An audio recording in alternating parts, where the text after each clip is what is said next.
அண்ணா அண்ணா கொஞ்சம் வழி விடுங்கண்ணா பிரஸுக்கு. பிரஸ் 2 மணி நேரம் நிக்கிறேன் அண்ணா. அண்ணா நன்றி அண்ணா. அண்ணா கொஞ்சம் பிரஸுக்கு வழி விடுங்கண்ணா. கொஞ்சம் அண்ணா நான் திரும்ப அங்க வர்றேண்ணா. கொஞ்சம் முடிச்சு தலைவர் வருவார். அண்ணா கொஞ்சம் பிரஸ் தள்ளாதீங்கண்ணா. தள்ளாதீங்க.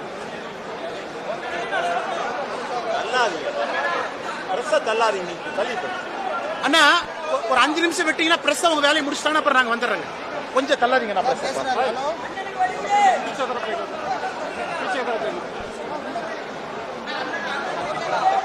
சார் பேசுறாரு, ரெடி எடுத்துக்கங்க அப்படியே. சார் கோவை லைவ் எப்படி இருக்கீங்க? சரி சரி. நீங்க ரெடினா பேசலாம். ரெடியா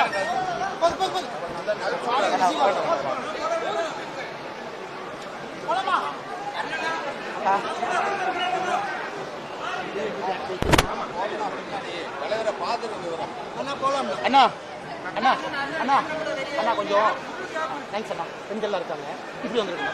நான் பேசி முடிச்சு நானே வர்றேன். தலைவா தலைவா கொஞ்சம் கேப் கொடுங்க. ட்ரெஸ் தள்ளாதீங்க, நானே வந்துடுறேன். அண்ணா கொஞ்சம் இந்த பக்கம் கொஞ்சம் பிரஸ் கொஞ்சம் அண்ணா அண்ணா கொஞ்சம் வழி விடுங்கண்ணா பிரஸுக்கு. பிரஸ் 2 மணி நேரம் நிக்கிறேன் அண்ணா. அண்ணா நன்றி அண்ணா. அண்ணா கொஞ்சம் பிரஸுக்கு வழி விடுங்கண்ணா. கொஞ்சம் அண்ணா நான் திரும்ப அங்க வர்றேண்ணா. கொஞ்சம் முடிச்சு தலைவர் வருவார். அண்ணா கொஞ்சம் பிரஸ் தள்ளாதீங்கண்ணா. தள்ளாதீங்க.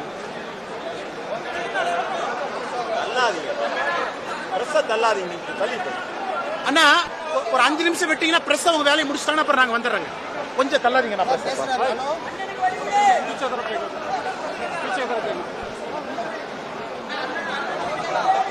சார் பேசுறாரு, ரெடி எடுத்துக்கங்க அப்படியே. சார் கோவை லைவ் எப்படி இருக்கீங்க? சரி சரி. நீங்க ரெடினா பேசலாம். ரெடியா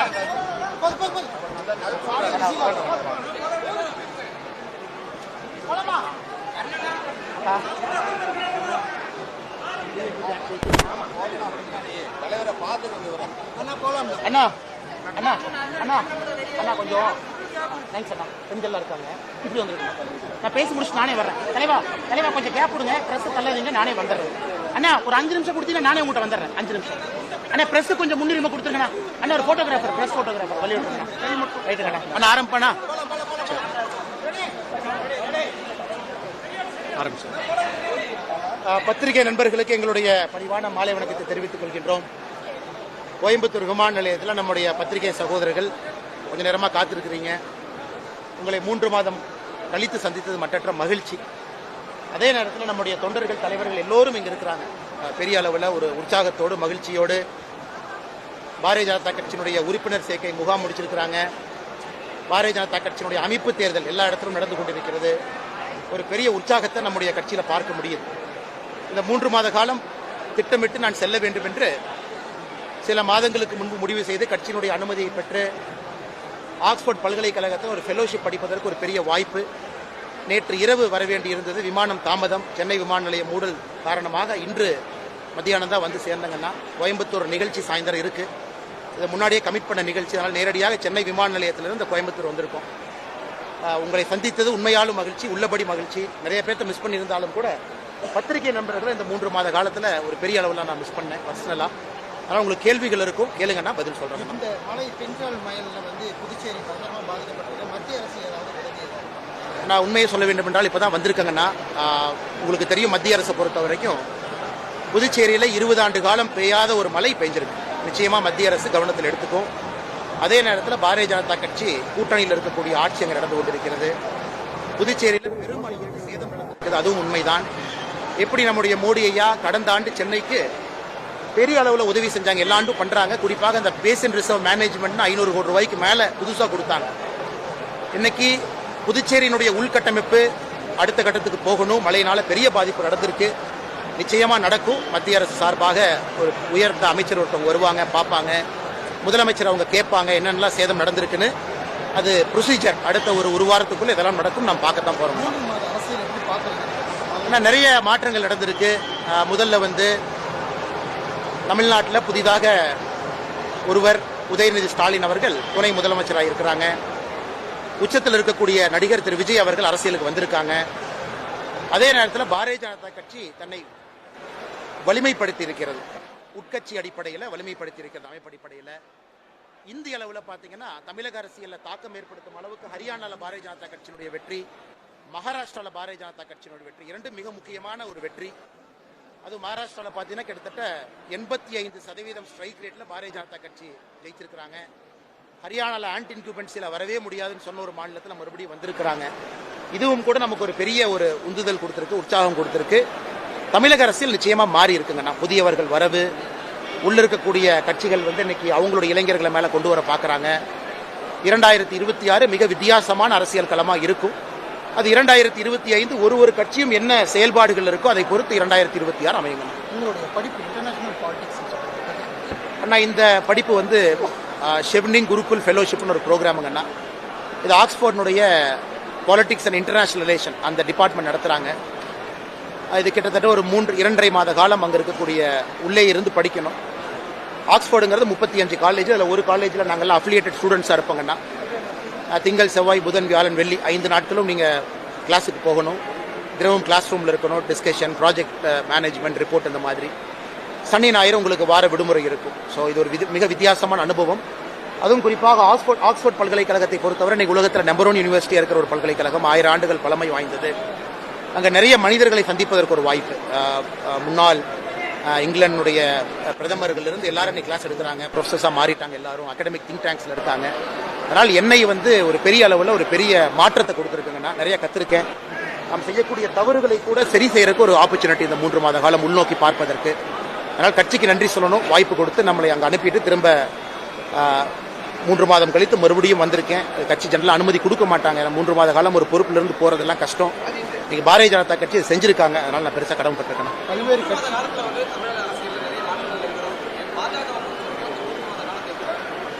ஏன்னா மிக முக்கியமான காலம் எல்லா நாட்களுமே. இந்த 3 மாத காலம் அந்த மாதிரி அமைஞ்சுக்கிச்சுங்கன்னா எங்களுடைய அமைப்பு தேர்தல் காலம் இது. இன்னைக்கு பாரதிய ஜனதா கட்சியில் வரலாறு காணாத அளவுக்கு மெம்பர்ஸ் ஜாயின் பண்ணியிருக்கிறாங்க. புதிய வரவுகள், உறுப்பினர்கள் இருக்கிறாங்க. சென்னை விமான நிலையத்தில் பத்திரிகை நண்பர்களை சந்திக்கும் போது கூட சொன்ன, இதுவரை பாரதிய ஜனதா கட்சியினுடைய மெம்பர்ஷிப் எவ்வளோ இருந்துச்சோ அதை விட பல மடங்கு இந்த மெம்பர்ஷிப் ஆயிருக்கு. அதற்கு காரணம் நரேந்திர மோடி அவர்கள், நம்முடைய ஆட்சி, குறிப்பாக தமிழகத்தில் பாரதிய ஜனதா கட்சியினுடைய தொண்டர்கள், தலைவர்கள் கடின உழைப்பு. இது ஒரு பக்கம். இரண்டாவது, இந்த 5 ஆண்டுகளுக்கு ஒரு முறை நடக்கக்கூடிய அமைப்பு தேர்தல் இப்போ நடக்குது. அது இந்த 3 மாத காலம். கிளை தலைவர்களை புதுசாக தேர்ந்தெடுக்கணும். மாவட்ட தலைவர்களுக்கு தேர்தல் இந்த மாதம் இருக்கு. மாநில தலைவர், தேசிய தலைவர், வரிசையாக தேர்தல் நடக்கும். ஸோ இந்த 3 மாத காலம் நிறைய பேர் சொல்லுவாங்க பாரதிய ஜனதா கட்சி தன்னுடைய வெளி வேலைகளை குறைத்து கொண்டு கட்சி வேலைகளை, அமைப்பு வேலைகளை அதிகப்படுத்தி இருக்கிறாங்க. அதான் இந்த 3 மாத காலம். குறிப்பாக அண்ணன் ஹெச்ராஜா அவர்கள் இந்த இடைப்பட்ட காலத்துக்கு நம்முடைய பொறுப்பாளர் இருந்தாங்க. மிக சிறப்பாக பணியாற்றி இருக்கிறாங்க. தொண்டர்கள், தலைவர்கள் எல்லோரும் கடுமையாக உழைச்சிருக்கிறாங்க. அவர்களுக்கும் இந்த நேரத்தில் என்னுடைய மனதார நன்றிகளையும் பாராட்டுகளையும் இந்த நேரத்தில் நான் தெரிவித்தாங்க. பாஜகவின் ஆளுமை அண்ணாமலை அப்படிங்கிறது உங்க தொண்டர்களை பேசுறாங்க, எப்படி பார்க்கணும்? ஆனால் எல்லோரும் ஆளுமைகள் தான். அதில் நானும் ஒரு ஆளுமை, எல்லாத்தோட சேர்த்து, தொண்டர்களோட சேர்த்து. நான் ஒரு விஷயத்தை கொண்டு வர்றேங்கன்னா, ராஜானை கொண்டு வர்றாங்க, தமிழிசைக்கா கொண்டு வர்றாங்க, வானத்தேக்கா கொண்டு வர்றாங்க, எல்லா பொன் ராதாகிருஷ்ணன் ஐயா கொண்டு வர்றாங்க. ஒருத்தர் ஒரு ஸ்டைல் இருக்கு. இன்னைக்கு தமிழ்நாட்டில் கொஞ்சம் இந்த சூழ்நிலை மாறிடுச்சுங்க. இன்னைக்கு திராவிட கட்சிகளுடைய ஆதிக்கம் என்பது நிச்சயமாக குறைய ஆரம்பித்திருக்கிறது. ஏன்னா விஜய் அவர்கள் பேசியிருக்கக்கூடிய கருத்துக்களும் அதிகப்படியாக திராவிட சித்தாந்தத்தை பேசியிருக்கிறாங்க. அப்படி இருக்கும்போது எல்லோரும் ஒரே வாக்காளர் நோக்கி போறாங்க. பாரதிய ஜனதா கட்சி தேசியத்தை பேசுறோம். அண்ணன் சீமான் அவர்கள் இருக்கிறாங்க. மக்களுக்கு நிறைய ஆப்பர்ச்சுனிட்டி, வாய்ப்பு இருக்குங்கண்ணா. அதில் பாரதிய ஜனதா கட்சி எங்களை பொசிஷன் பண்ணணும். நிறைய சறுக்கல்கள் எங்களுக்கும் நடந்திருக்கு, நிறைய நல்லதும் செஞ்சிருக்கோம். அடுத்த 1 ஆண்டு காலம் இன்னும் கொஞ்சம் தீவிரமாக கள அரசியல் செய்யணும், கிராமத்தை நோக்கி போகணுங்கன்னா 2026 எங்களுடைய ஆண்டாக பார்க்கிறோம். லோக்சபா தேர்தலை பொறுத்தவரை எங்களுடைய வாக்குகள் அதிகமாக இருந்தாலும் கூட வெற்றி இல்லை. அரசியலை பொறுத்தவரை வெற்றி முக்கியங்கண்ணா. ஸோ 2026 எங்களுடைய வெற்றியை நோக்கி எதிர்பார்க்கிறோம். மக்கள் ஆதரவு கொடுப்பாங்க நம்புறோம். அண்ணா பதில் சொல்றேங்க அண்ணா. வந்தோடனே இந்த மாதிரி கேட்டா எப்படிங்கண்ணா? தொடர்ந்து நாம சொல்றதுங்கன்னா, விஜய் அவர்களுடைய வருகை ஒரு புதிது கிடையாது. கிட்டத்தட்ட அது 1 ஆண்டு காலமாக பேசப்படக்கூடிய ஒரு விஷயம். அதுவும் விஜய் அவர்கள் குறிப்பாக அவருடைய சித்தாந்தம், இந்த சித்தாந்தம் கொஞ்சம் புதுசு. என்ன புதுசுனாங்கன்னா, இன்னைக்கு அவர் எல்லா விஷயத்திலிருந்து கொஞ்சம் கொஞ்சம் எடுத்து அந்த விஷயத்தெல்லாம் ஒன்னா சேர்த்து இதுதான் என்னுடைய சித்தாந்தம்னு சொல்றாங்க. இது தமிழக மக்களுக்கு புதுசு. இங்க கொஞ்சம் அங்க கொஞ்சம், நான் பெரியாரை ஏற்றுக்குவேன், ஆனால் கடவுள் மறுப்பு கொள்கை ஏற்றுக்க மாட்டேன், இது புதுசு. அப்போ பெரியாருடைய மிச்ச கொள்கைகள் என்ன, எதை ஏற்றுக்கிறாங்க? இந்த தெளிவுகள் வருகின்ற காலத்தில் நிறைய மக்களுக்கு கிடைக்கணுங்கண்ணா.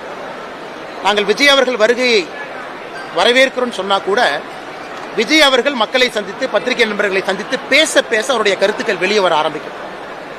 ஒரு கட்சியினுடைய அதிகாரப்பூர்வமான தலைவராக விஜய் இருக்கிறாங்க.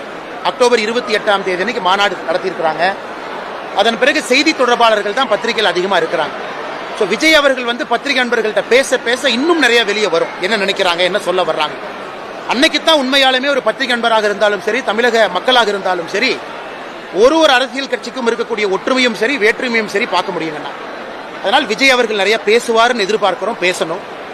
ஏன்னா ஒரு மேடையில் வந்து நான் மத்திய அரசுக்கு எதிர்ப்பு, பிஜேபிக்கு எதிர்ப்பு, திமுகவுக்கு எதிர்ப்பு, ஆனால் இதற்கு ஆதரவு, அது அரசியலில் வந்து எந்த அளவுக்கு எவ்வளவு தூரம் அது போகும் அப்படின்னு எனக்கு தெரியாதுங்கண்ணா.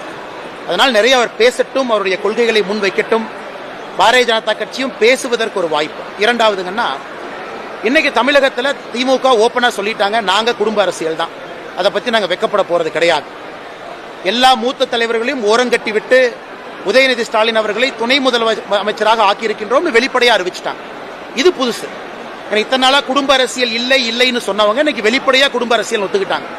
இதை மக்கள் எந்த அளவுக்கு பார்க்குறாங்க. மூன்றாவது, ஊழல் குற்றச்சாட்டில் சிக்கி ஜெயிலில் ரொம்ப காலம் இருந்து வெயிலில் வெளியே வந்திருக்கிறவங்களுக்கு காந்தியவாதி என்கின்ற பட்டத்தை கொடுத்து மறுபடியும் அதே பொறுப்பு கொடுக்குறாங்க. இதை தமிழக மக்கள் எப்படி பார்க்குறாங்க? ஆம் ஆத்மி கட்சி இதே மாதிரி டெல்லியில் பண்ணுறாங்க, இன்னைக்கு திமுக தமிழ்நாட்டில் இதே மாதிரி பண்ணுது. அதே போல நான்காவது, இன்னைக்கு திராவிட அரசியலுடைய தாக்கம் குறைய ஆரம்பித்திருக்கும் பொழுது விஜய் அவர்களுடைய வருகை இருக்கு. இது எப்படி இருக்கும்? அதனால் என்னை பொறுத்தவரை 5 கேள்விகள்னா, அது 2025 முழுவதும் மக்கள் கேட்பாங்க, நீங்க கேட்பீங்க. அது 2026 தேர்தலில் எதிரொலிக்கும். அண்ணா ஏங்கண்ணா கேட்குறீங்க?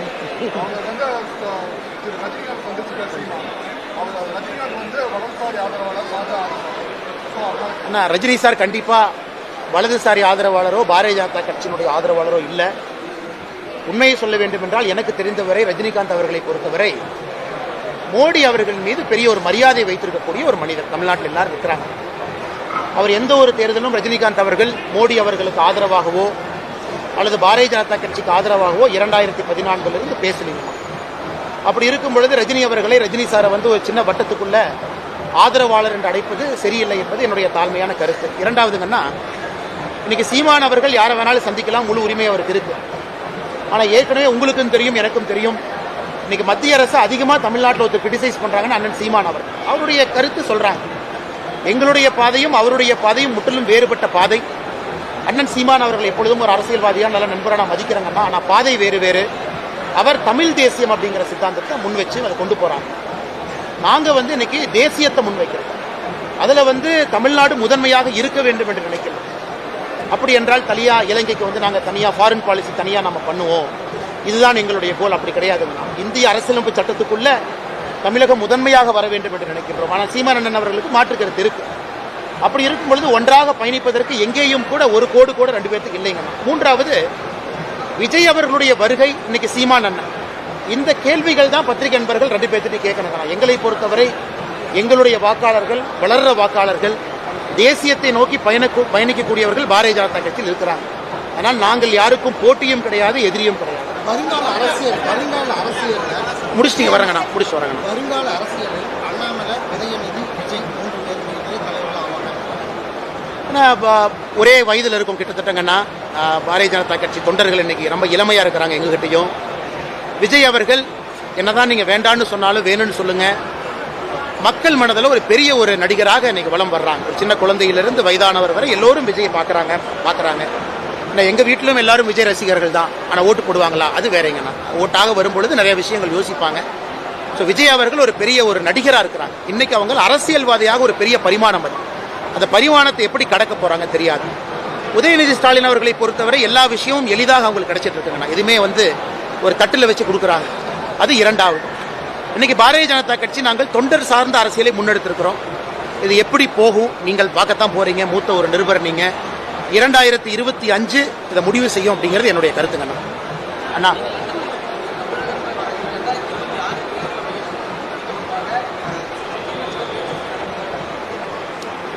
ஆனால் நான் வந்து ஆக்ஸ்ஃபோர்டு வந்து லண்டன்லேருந்து 90 மைல் தொலைவில் இருக்குங்கண்ணா. அது ஒரு சின்ன யூனிவர்சிட்டி டவுன், ஒரு சின்ன கிராமம் மாதிரி. அங்கே தான் நான் வாழ்ந்தேன், யூனிவர்சிட்டிக்குள்ளேயே ஒரு அக்கமடேஷனில். அதனால் எந்த விதமான அரசியல் சார்ந்த ஒரு நிகழ்வுகளும் கூட லண்டனில் பெருசாக பங்கேற்கலைங்கண்ணா. ஒரு தமிழ்நாடு தொண்டர்கள் பிஜேபி மட்டும் ஒரு நிகழ்வில் பங்கேற்றேன். முழுமையாக கொஞ்சம் என்னை தனிமைப்படுத்திக்கிட்டேன். படிப்பில் கவனம் செலுத்தணும், அதில் நம்முடைய இலக்கு இருக்க வேண்டும் என்பதற்காக. அதனால் யாரையும் சந்திக்கவில்லை, அது சம்பந்தமாக பேசவும் இல்லைங்கன்னா. இனி தமிழ்நாட்டில் சந்திச்சுட்டா போச்சு, எல்லாம் இங்கே தான் இருக்காங்கல்லங்கண்ணா. அண்ணா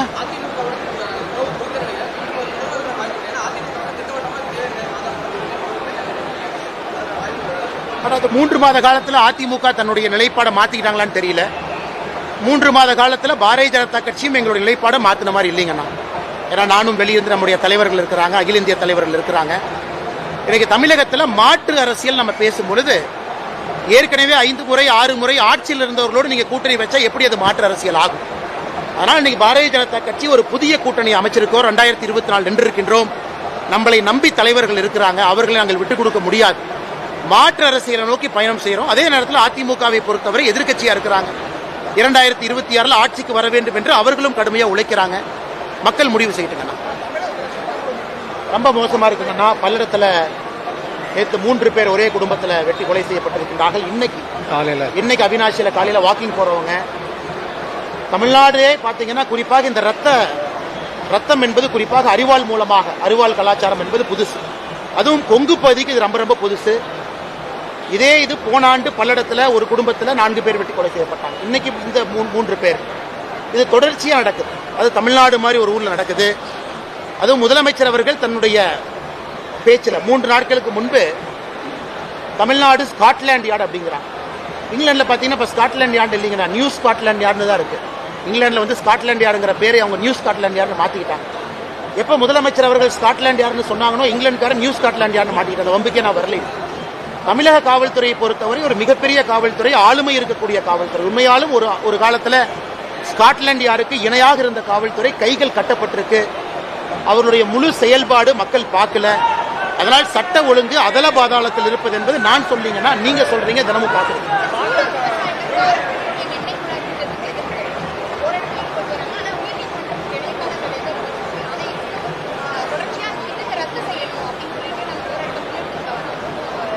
இது சம்பந்தமாக இந்த பெட்ரோலியம் துறை அமைச்சர் அவருடைய உதவியாளர் அவர்கள் 2 நாட்களுக்கு முன்பு தொலைபேசியில் அழைத்திருந்தார்.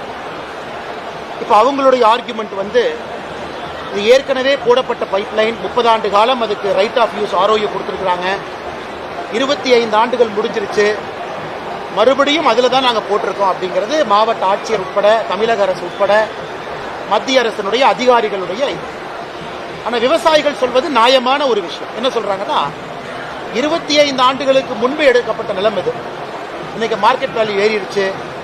60 அடி தூரம் ரைட் ஆஃப் யூஸ்க்காக 2 அடி பைப்புக்கு நம்ம எடுத்திருக்கோம். ஆனால் இன்னைக்கு மறுபடியும் ரோட்டு பக்கத்தில் கொண்டு போகிறத விட நீங்கள் காட்டுக்குள்ளே கொண்டு போகிறீங்களே, விவசாயிகளுடைய தரப்பும் நியாயம் இருக்கு. ஏன்னா அது 1961 கொண்டு வந்த சட்டம். இந்த சட்டம் இந்தியா முழுவதும் பார்த்தீங்கன்னா மத்திய அரசுக்கு நிலம் எடுப்பதற்கு முழு உரிமை இருக்கு. ஆனால் நான் அதை பற்றி பேச விரும்பலைங்க. ஆனால் விவசாயிகளுடைய நியாயமும் உண்மையான நியாயம்தான். அதனால் வர்ற 10ஆம் தேதி நம்முடைய விவசாயிகளுடைய தலைவர் GK நாகராஜன் இருக்காங்க, ஐயா அங்கே இருக்கிறாங்க, சொல்லேர் உலகன் ஐயா அங்கே இருக்கிறாங்க. அமைச்சர்கிட்ட ஏற்கனவே நான் பேசல, உதவியாளர்கிட்ட பேசுறேங்க. அனுமதி வாங்கி டெல்லிக்கு ஒரு பாரதிய ஜனதா கட்சியினுடைய குழு நாங்கள் செல்ல போகிறோம். முடிந்தவரை அது ரோடு பக்கத்தில் கொண்டு வருவதற்கான முயற்சி எடுக்க போகிறோம். ஏன்னா நாம் விவசாயிகளுடைய பக்கம்தான். அதே நேரத்தில் மத்திய அரசினுடைய வேலைப்பாடும் செயலுக்கக்கூடாது. அதே நேரத்தில் 25 ஆண்டுகள் முடிந்த பிறகு மறுபடியும் 30 ஆண்டுனா 55 வருஷம் போயிடும். 60 அடி என்பது நிறைய நிலத்தை பார்த்தீங்கன்னா செங்குத்தா இல்லாமல் கிராஸாலாம் இருக்கும். அப்படி இருக்கும் பொழுது விவசாயம் செய்ய முடியாத நிலைமை. அதனால் பாரதிய ஜனதா கட்சி ஒரு குழுவோடு சென்று அமைச்சரை சந்தித்து முறையிடப் போகின்றோம். இது முடிஞ்ச வரைக்கும் ரோட்டு பக்கம் கொண்டு வாங்க, விவசாயிகளுக்கு தொந்தரவு இல்லாமல் செய்யலான்னு. ஏன்னா மோடி ஐயாவை பொறுத்தவரை மீத்தேன் திட்டம் நாம் சொன்னதுக்கப்புறம் வேண்டான்ட்டாங்க. டங்ஸ்டன் திட்டம் உங்களுக்கு தெரியும், மதுரையில் இன்னைக்கு முதலமைச்சர் நாடகம் ஆடுறாங்க. 2023 அக்டோபர் மாதம் நியூ இந்தியன் எக்ஸ்பிரஸ் பத்திரிகையில் ஒரு ஆர்டிக்கல் வருது. தமிழக அரசினுடைய உயரதிகாரி பேர் சொல்லாமல் பேட்டி கொடுக்குறாங்க. டங்ஸ்டன் அங்கே வந்து எடுப்பதற்கு நாங்கள் கேட்டிருக்கோம்னு சொல்கிறாங்க. மத்திய அரசு நேற்று செய்திக்குறிப்பு வெளியிட்டிருக்கிறாங்க. பிப்ரவரி மாதம் 2024 அந்த 20 ஸ்கொயர் கிலோமீட்டர் ஏரியாவில் டங்ஸ்டன் எடுப்பதற்கு நாங்கள் டெண்டர் கொண்டு வர்றோம், இந்துஸ்தான் ஜிங்க்குக்கு போகுது. 10 மாத காலம் தமிழக அரசு பேசவே இல்லை. இன்னைக்கு நவம்பரில் பிரச்சனை பண்றாங்க. தமிழக அரசே மத்திய அரசுக்கு ஜனவரி பிப்ரவரி 2024 இவங்கெல்லாம் நோட்டு போட்டு கொடுக்குறாங்க. 20 கிலோமீட்டர்ல 1.25 கிலோமீட்டர் தான் பயோடைவர்சிட்டி ஹாட்ஸ்பாட், மிச்சதெல்லாம் பிரச்சனை இல்லை. தமிழக அரசு மத்திய அரசுக்கு அறிவுறுத்தும் பொழுது எங்கேயும் கூட ஆட்சேபம் தெரிவிக்கல. மத்திய அரசு டெண்டர் போடும்போது ஆட்சேபம் தெரிவிக்கல. இந்துஸ்தான் ஜிங்க் செலக்ட் ஆனதுக்கு அப்புறம் ஆட்சேபம் தெரிவிக்கல. இன்னைக்கு 9 மாதம் கழித்து ஆட்சேபம் தெரிவிக்கிறாங்கன்னா என்ன? அதனால் இதுவும் கூட விவசாயிகளுடைய கோரிக்கைக்கு நாங்கள் செவி சாய்க்கிறோம். எப்படி மீத்தேன் இருக்கும் பொழுது நாங்கள் செவி சாய்த்தோமோ நிச்சயமாக பாரதிய ஜனதா கட்சி செவி சாய்க்கிறோம். ஆனால் முதலமைச்சர் நாடகம் ஆடுவது சரியான்கிற கேள்வி நான் கேட்கிறேன். இன்னைக்கு முதலமைச்சர் அவர்கள் வெள்ளை அறிக்கை கொடுக்கட்டும். தமிழக அரசு சார்பாக மத்திய அரசுக்கு யாரும் பேசவே இல்லையா? நீங்க எந்த விதமான நோட்ஸ் அனுப்பலையா? மத்திய அரசுக்கு நீங்க ஆட்சேபம் தெரிவிக்கவே கிடையாது. அவர்கள் டெண்டர் கண்டிஷன் வரும்பொழுது கூட எங்கேயும் ஆட்சேபம் தெரிவிக்கணும். இன்னைக்கு 9 மாத காலம் இத்தனை வேலை நடந்த பிறகு ஜார்க்கண்ட்ல டங்ஸ்டன் மைனிங் இன்னைக்கு அப்ரூவல் ஆயிருக்கு, தமிழ்நாட்டில் ஆயிருக்கு. இன்னைக்கு நீங்க தெரிவிக்கிறீங்க, அன்னைக்கே தெரிவிச்சிருக்கலாமே. ஆனா இன்னைக்கு தமிழக அரசு எதிர்ப்பதற்காக பாரதிய ஜனதா கட்சி விவசாயிகள் பக்கம் நிற்க போவது கிடையாது. விவசாயிகள் எதிர்ப்பு தெரிவிப்பதற்காக விவசாயிகளுடைய கோரிக்கையை மறுபடியும் மத்திய அரசு எடுத்துட்டு போறோம். தமிழக அரசு ஒரு முறையும் கூட மத்திய அரசுடைய திட்டத்தை வேண்டுமென்றே எதிர்க்கிறாங்க. அதனால தமிழகத்திற்கு வர வேண்டிய பல பலன்கள் வேறு மாநிலத்திற்கு போகுது. ஆனாலும் விவசாயிகளுடைய குரலுக்கு நாங்கள் செவி சாய்க்கணும். அதற்காக இதையும் மத்திய அரசுடைய கவனத்துக்கு எடுத்துட்டு போறோம். அடுத்த 1 வாரத்துக்குள்ள சம்பந்தமான துறை அதிகாரிகளை, அமைச்சர்களை பார்த்து பேச போறோம். ஒரு நல்ல முடிவோடு வருகின்றோம்.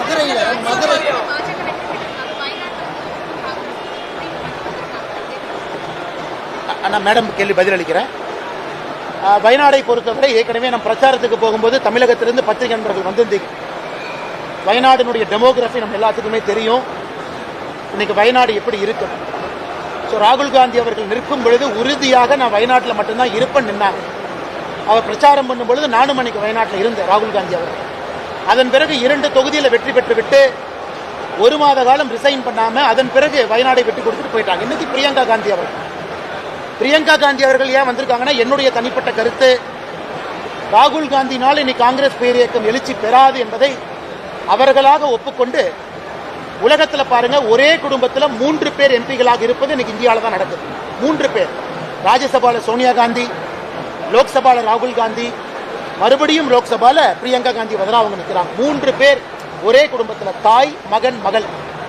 காங்கிரஸ் அவர்களுக்கு ஏன் வயநாட்டில் நிற்கிறதுக்கு வேற ஆளே கிடைக்கலையா? கேரளாவில் இருக்கக்கூடிய உள்ளூர் காங்கிரஸ் கிடைக்கலையா? கேரளாவில் இருக்கக்கூடிய ஒரு பெண் காங்கிரஸ் தலைவர் கிடைக்கலையா? இதிலிருந்தே தெரிகிறது காங்கிரஸை பொறுத்தவரை ராகுல் காந்தியை தாண்டி அடுத்து யாரை கொண்டு வரலாம் என்பது பிரச்சனை, ஆம் ஆத்மி பிரச்சனை. அதனால வயநாடு தேர்தலுடைய வெற்றி என்பது 2024 காங்கிரஸ் தலைமையிலான கூட்டணி என்பது அது உடைவதற்கு ஆரம்பம் வயநாடு கூட்டணியினுடைய காங்கிரஸுடைய வெற்றி. 2வது ஹரியானால மிக முக்கியமான வெற்றி பாரதிய ஜனதா கட்சி. ஆன்டி இன்குபன்சி ஃபேக்டர், முதலமைச்சரை மாற்றிருக்கிறாங்க, ஜெயிக்கவே முடியாது. எக்ஸிட் போல் எல்லாம் காங்கிரஸை நோக்கி, ஆனாலும் பாரதிய ஜனதா கட்சி வெற்றி. மகாராஷ்டிரால பாரதிய ஜனதா கட்சி நின்ன இடத்துல 145 இடத்துல இன்னும் 132 ஜெயிச்சிருக்கும். இது இந்திய அரசியல்ல ஒரு கட்சி ஆட்சியிலிருந்து கிட்டத்தட்ட 90 விழுக்காடு ஸ்ட்ரைக் ரேஷியோ. எந்த அளவுக்கு மக்களுடைய ஆதரவு பாருங்க. ஒரு நார்த் இந்தியன் ஸ்டேட், ஒரு சவுத் இந்தியன் ஸ்டேட், 2 பக்கமும் பாரதிய ஜனதா கட்சி தேர்தலுக்கு பிறகு ஆளுமையை காட்டியிருக்கின்றார்கள். குறிப்பாக பிரதமருடைய செல்வாக்கு எந்த அளவுக்கு இருக்குன்னு நம்ம காட்டியிருக்கோம். ஆனால் நிச்சயமாக வருகின்ற தேர்தல் டெல்லி, பெங்கால், ஜார்க்கண்டிலே தோற்றிருந்தாலும் கூட கடுமையாக அங்கே போராடி இருக்கின்றோம். ஆனால் ஜார்க்கண்டில் அடுத்த முறை எதிர்பார்த்திருந்தோம், வெற்றி கிடைக்கல. ஆனால் அடுத்து வரக்கூடிய தேர்தலும் ஒரு பெரிய வெற்றி வரும் என்கிற நம்பிக்கை எங்களுக்கு.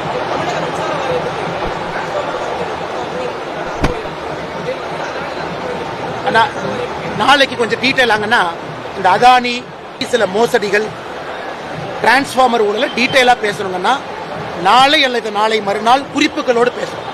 குறிப்பாக அதானியை பொறுத்தவரை நான் மிச்ச குற்றச்சாட்டுக்குள் நான் போக விரும்பலைங்கண்ணா.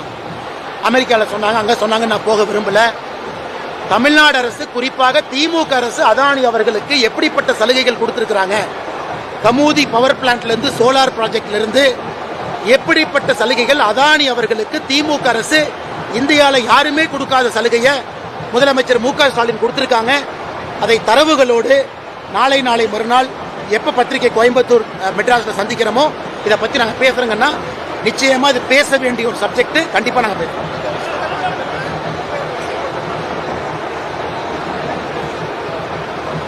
ஆனால் இது ரொம்ப ஆச்சரியம் என்னன்னா, தமிழ்நாட்டில் லட்சக்கணக்கான விஸ்வகர்மா சகோதர சகோதரிகள், 13 சமுதாயம், விஸ்வகர்மா சமுதாயம் இல்லாத 13 சமுதாயம், 5 சமுதாய விஸ்வகர்மா, 13 மொத்தம் 18 சமுதாயங்கள். விஸ்வகர்மா சமுதாயம் பிளஸ் 13 சமுதாயம், 18 பேர் லட்சக்கணக்கான அப்ளிகேஷன் கொடுத்துருக்காங்க. அவர்கள் வேண்டும் என்று நினைக்கிறாங்க. எந்த விஸ்வகர்மா வீட்டுக்கும் பாரதிய ஜனதா கட்சி போய் ஃபோர்ஸ் பண்ணுங்கன்னா, விஸ்வகர்மா சமுதாய சகோதர சகோதரிகள் குறிப்பாக வானத்தை அதை பற்றி நிறைய பேசியிருக்காங்க. அவர்கள் வாலண்டரியா கொடுத்திருக்காங்க. ஆனா தமிழக அரசு சரி பார்த்து சென்ட்ரல் போர்ட்டல்ல ஒரே ஒரு அப்ளிகேஷன் மட்டும்தான் ஏற்றிருக்காங்க. இது வன்மையாக கண்டிக்கத்தக்கது. அவர்கள் வேண்டும் என்று சொல்லும் பொழுது வேண்டாம் என்று சொல்வதற்கு உங்களுக்கு என்ன உரிமை? அவங்க வேண்டும் கேட்கிறாங்க. எங்கேயும் போய் பாரதிய ஜனதா கட்சி நிர்பந்திக்கிறது என்னன்னா, இது குலத்தொழில் எப்படிங்கன்னா வரும்?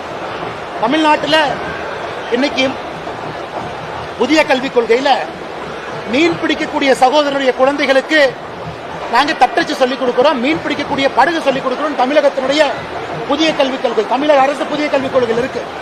அப்படின்னா மீனவர்களுடைய பசங்க மீனவர்களா இருக்குன்னு தமிழக அரசு சொல்லுதா? கிடையாது. ட்ரைபல் அஃபேர்ஸ்க்கு தமிழ்நாடு அரசு நிறைய சொல்லிக் கொடுக்குறாங்க. ட்ரைபல் சம்பந்தப்பட்ட தொழில் சொல்லித் தரோம். அப்படின்னா ட்ரைபல்ல பிறந்து வளர்ந்த சகோதர சகோதரிகள் அவங்க அப்பா அம்மா செஞ்ச அதே தொழில் தான் செய்யணும் தமிழக அரசு சொல்லுதா? SC/ST வாரியம் அதே தொழில் தான் செய்யணும்னு சொல்றாங்களா? இதெல்லாம் மிக மிக தவறுங்களா. முதலமைச்சர் அவர்கள் சொல்லக்கூடிய வாதம் என்பது ஏற்புடையது கிடையாது. இவர்களுடைய தமிழக அரசுடைய திட்டத்தில் இவர்கள் செய்வதெல்லாம் குலத்தொழில் நான் சொல்ல விரும்பல. விஸ்வகர்மா திட்டம் இந்தியா முழுவதும் பயன்படுறாங்க. விஸ்வகர்மா சமுதாயம் இன்னைக்கு நலிவடைஞ்சிருக்கிறாங்க. அவர்களுக்கு பேங்க் லோன் கிடைக்குது, டூல்ஸ் கிடைக்குது, சப்சிடி கிடைக்குது, ட்ரைனிங்க்கு பணம் கொடுக்குறாங்க. இத்தனை லட்சக்கணக்கான மக்கள் கோயம்புத்தூர்ல அதிகமாக அப்ளை பண்ணியிருக்காங்க. அதை முதலமைச்சர் தடுப்பது சர்வதிகாரம். இது ஜனநாயகம் கிடையாதுன்னா சர்வதிகாரம். இதை பார்த்து கொண்டிருக்கின்றோம். தமிழக அரசு எத்தனை நாளைக்கு தடுப்பாங்கன்னு பார்ப்பாங்கன்னா இன்னைக்கு விஸ்வகர்மா சமுதாயத்துக்கு நாங்கள் சொல்றோம், தமிழக அரசு தடுக்கும் பொழுது சில விஷயத்தை மத்திய அரசால செய்ய முடியாது. ஆனா இங்கே பாரதிய ஜனதா கட்சியினுடைய கூட்டணி ஆட்சி இங்கே வரும் பொழுது வட்டியோடு எத்தனை காலம் தடுத்திருக்கின்றார்களோ அதற்கும் நாங்கள் செய்து கொடுக்கத்தான் போறோம். விஸ்வகர்மா சமுதாய மக்களும் போராட முன்வர வேண்டும் என்று பணிவன்போடு கேட்டுக்கொள்கிறோம். ஆமா, ஆனா நீங்க பாப்பீங்க நிறைய இளைஞர்களுக்கு வாய்ப்பு, பெண்களுக்கு வாய்ப்பு, வயது குறைந்தவர்களுக்கு வாய்ப்பு. இந்த நவம்பர் மாசம் டிசம்பர் மாசம் முழுவதும் நடக்கும். டிசம்பர் எண்டில் உங்ககிட்ட பேசும் பொழுது ஆதாரத்தின் அடிப்படையில் நாங்கள் பேசுறோம். தேர்தல் முடிந்த பிறகு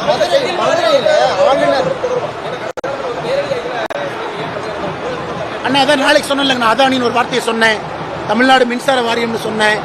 அந்த பீரியட்ல யார் அமைச்சர்னு உங்களுக்கு தெரியும். கமுதி சோலார் பவர் பிளான்ட்னு சொன்னேன், அப்ப யார் அமைச்சர்னு தெரியும். நாளைக்கு நான் வைக்கக்கூடிய குற்றச்சாட்டை யார் மேலே நீங்க பார்க்க தான் போறீங்கன்னா. மதுரையில் ஆளுநர் கலந்து கொண்ட நிகழ்ச்சியில் வந்து தமிழ் தாய் வாழ்த்து பாடும்போது நிறுத்திட்டு தேசிய கீதம் பாடினாங்க. தேசிய கீதம் பாடிட்டு மறுபடியும் தமிழ் தாய் வாழ்த்து பாடினாங்க. இது வந்து தொடர்ந்து இந்த தமிழ் தாய் வாழ்த்து பிரச்சனையா இருக்கு. ஆளுநர் அவர்களை பொறுத்தவரை குறிப்பாக அவருடைய கருத்து, சபை மரபு, தமிழகத்தில் லெஜிஸ்லேட்டிவ் அசம்பிளி, நம்முடைய மக்களுடைய பவராக இருக்கக்கூடிய அசம்பிளியில் தேசிய கீதம், தமிழ்தாய் வாழ்த்து இரண்டும் பாட வேண்டும் என்பது ஆளுநருடைய கருத்து. இது போன டைம் கான்ட்ரவர்சியில் ஆச்சுங்கன்னா, இன்னைக்கு இந்தியாவில் சில மாநிலங்கள் மட்டும்தான், குறிப்பாக கர்நாடகா ஒரு ஸ்டேட் சாங், அவர்களுக்கென்று மாநில பாடல், மாநிலத்துக்கான பிளாக் கர்நாடகாவுக்கு இருக்கு. தமிழ்நாட்டில் தமிழ்தாய் வாழ்த்து நம்முடைய மாநிலத்தை உயர்த்தி காட்டுவதா இருக்குங்கன்னா, அதனால் ஆளுநர் அவர்களை பொறுத்தவரை தமிழ்தாய் வாழ்த்துக்கு எல்லா இடத்திலும் மரியாதை கொடுக்கறாங்க. பல இடத்துல அவரே தமிழ்தாய் வாழ்த்து பாடுறாங்க. முடிந்தவரை நம்முடைய தாய்மொழியை கற்றுக்கொண்டு அதற்கு மரியாதை கொடுக்கிற அளவுக்கு பாடுறாங்க. அவர் எங்கேயும் கூட சிறுமைப்படுத்தல. அதனால் தமிழக அரசு தேசிய கீதத்தை எதற்காக அதன் மீது ஒரு கடும் கோபத்தை வச்சிருக்காங்கன்னு தெரியல. தமிழக அரசு தமிழ்தாய் வாழ்த்தும் முக்கியம், தேசிய கீதமும் முக்கியம் என்கின்ற ஒரு கொள்கை முடிவுக்கு வர வேண்டும் என்பது என்னுடைய கருத்துக்கள்.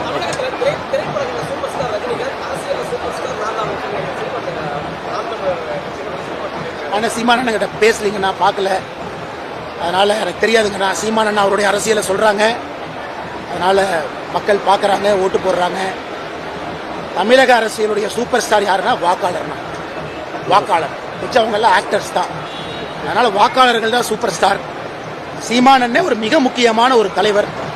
2025 எல்லாத்தையும் தீர்மானிக்கணும். ஓகேண்ணா, நன்றி.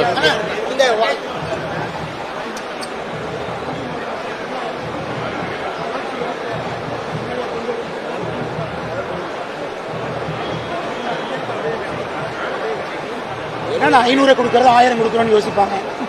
அதெல்லாம் நடக்காதுங்க. நான் பார்ப்போம். வாய்ஸ் ஆஃப் கோவை அங்க அலௌட் அங்கதான் போறேன். வாங்கண்ணா வாங்க.